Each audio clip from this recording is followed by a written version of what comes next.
Assalamu alaikum warahmatullahi wabarakatuh. I welcome all of my friends and students for science classes. Today's class is for 6th and the topic that we are going to discuss is the STEM. तो मेरे प्यारे बच्चों, आज जो topic हमें पढ़ना है वो STEM के बारे में पढ़ना है। STEM क्या होता है? तो सबसे पहले मैं आपको बता दूं, हमारे पास मुख्तलिफ़ किस्म के प्लांट्स होते हैं, जैसे कि हर्ब्स होते हैं, स्मॉल ग्रीन प्लांट्स, या श्रब्स होते हैं। ये जो श्रब्स होते हैं वो स्मॉल बॉडी प्लांट्स होते हैं। इसी तरह से ट्रीज़ होते हैं, तो ट्रीज जो होते हैं वो है स्ट्रॉन्ग वुडी प्लांट्स होते हैं, टॉल स्ट्रॉन्ग वुडी प्लांट्स, उनको हम ट्रीज़ कहते हैं।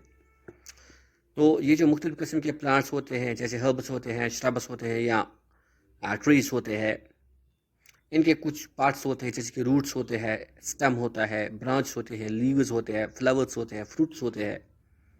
तो मुख्तलिफ़ किस्म के इनके पार्ट्स होते हैं।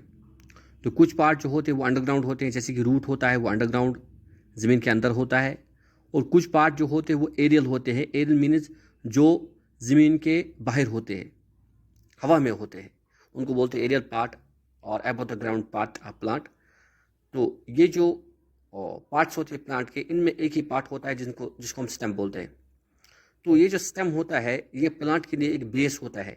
बेस मीनिंग यहाँ से ही प्लांट जो मैकेनिकल सपोर्ट होता है प्लांट को खड़े होने के लिए, वो इस स्टेम से मिलता है। आपने देखा होगा कुछ प्लांट्स हमारे ऐसे होते हैं जो ज़मीन पे रेंगते हैं, जिनको हम क्रीपर्स कहते हैं। या इसी तरह से कुछ प्लांट्स ऐसे होते हैं जिनको हम कहते हैं जो मतलब क्लाइंबर्स होते हैं, जो दूसरे प्लांटों के सहारे कलम करते हैं या ऊपर जाते हैं। तो ये क्या प्रॉब्लम है, वो क्यों ऐसा करते हैं? क्योंकि उनका जो स्टेम होता है वो सॉफ्ट होता है, वो खुद खड़े नहीं रह सकते, तो उनको सपोर्ट की ज़रूरत होती है। तो ये जो स्टेम होता है ये मैकेनिकल सपोर्ट देता है प्लांट को। इसके लिए अगर हम एक एक्टिविटी करेंगे, इतना ही नहीं कि ये जो प्लांट होते हैं इनमें छोटे छोटे ट्यूब्स होते हैं, जहाँ से जो वाटर एब्जॉर्ब होता है रूटों के ज़रिए, वो ऊपर जो एरियल पार्ट्स होते हैं प्लांट के, जैसे कि लीव्स है, ब्रांच हैं, फ्लावर्स हैं, फ्रूट्स हैं, वहाँ तक जाता है। तो ये जो वाटर और मिनरल्स होते हैं जो रूटों से एब्जॉर्ब होके स्टेम के रास्ते सीधे ऊपर के जो लीव्स और ब्रांच होते हैं वहाँ तक जाते हैं। तो ये कैसे जाते हैं? ये इन्हीं ट्यूब से जाते हैं। तो ये जो ट्यूब्स होते हैं ये एब्जॉर्ब करते हैं मिनरल्स और वाटर जो ज़मीन के अंदर होता है।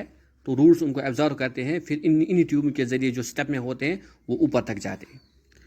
तो अगर हम एक सिंपल सा एक्सपेरिमेंट करेंगे, हम एक बिकर लाएंगे, उसमें 1/3 हम पानी डालेंगे, उसके बाद इसमें हम थोड़ी बहुत रेड इंक डालेंगे, फिर हम एक सॉफ्ट सा छोटा सा प्लांट लाएंगे, उसमें डालेंगे।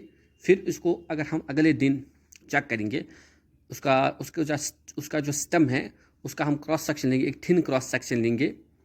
तो फिर उसको ऑब्जर्व करेंगे अंडर माइक्रोस्कोप, तो हमें दिखेगा कि ये जो स्टेम है इसमें लाल लाल के सुराख जो होते हैं, लाल लाल के कुछ मतलब पॉइंट्स होते हैं।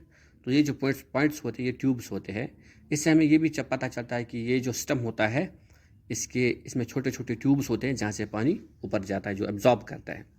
तो इनका काम होता है ये एब्जॉर्ब करते हैं वाटर और मिनरल्स को। ठीक है, इस तरह से क्योंकि ये जो प्लांट होता है इसके जो लीव्स होते हैं वो इसका किचन होता है, वहाँ पे प्रेपरेशन होती है फूड की। तो उसके लिए रॉ मटेरियल्स की ज़रूरत होती है, मिनरल्स और वाटर की ज़रूरत होती है। तो ये जो लीव होता है ये हवा से नहीं लाएगा ये चीज़ें, तो ये कहाँ से लाएगा? वो रूट के ज़रिए से ज़मीन से हासिल करेगा पानी को। तो वो सिस्टम इसीलिए होता है कि यहाँ से ही पानी जो होता है वो ऊपर जाता है। तो आज आपने देखा कि ये जो सिस्टम होता है ये प्लांट को एक तो वाटर और मिनरल्स एब्जॉर्ब करने में मदद करता है। नंबर दूसरी बात कि कुछ सिस्टम्स ऐसे होते हैं जो मॉडिफाइड सिस्टम होते हैं, जैसे कि पोटैटो है।